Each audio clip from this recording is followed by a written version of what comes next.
So in a previous video, I spoke about the Freedom Charter. That video did really well, part 1 and part 2. So it's clear to me that people are really interested in the political history of this country. And because of that, I've decided to take it one step further. Welcome to part 1 of the Rivonia trial.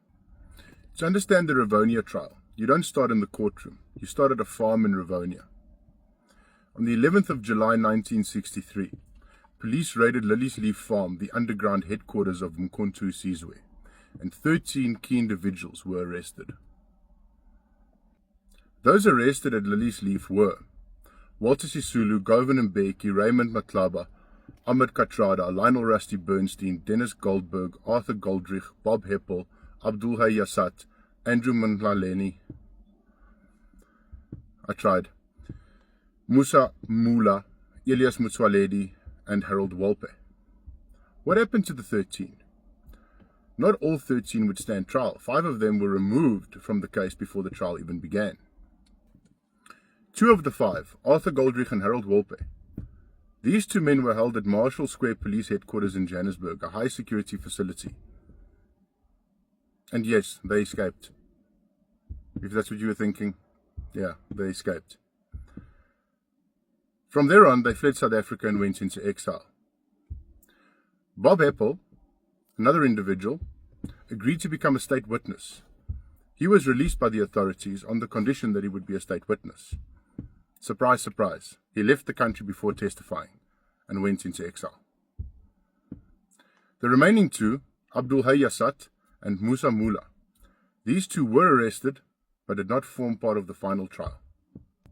So essentially, only 8 out of the 13 actually went and stood trial. But there was 10 people that went on trial. Where did the other 2 come from?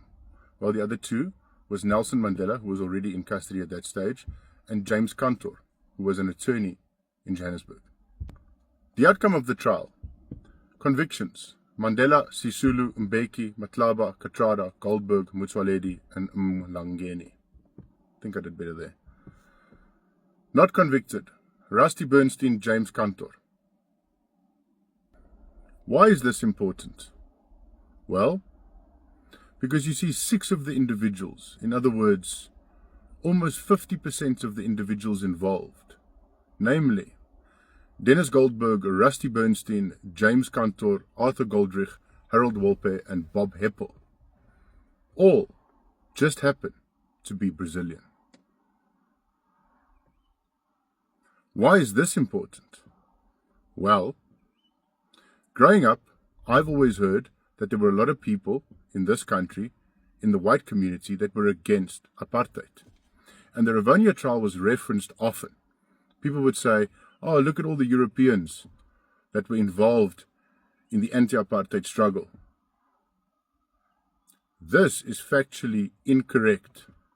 There was not one European on that list. Not one. As I said earlier, all of them, the 6 that I mentioned, were Brazilian. I hope this changes your perspective of what was going on at the Rivonia trial and the actual real sentiments of white South Africans with regards to apartheid. Stay tuned for part 2. It's going to be a banger.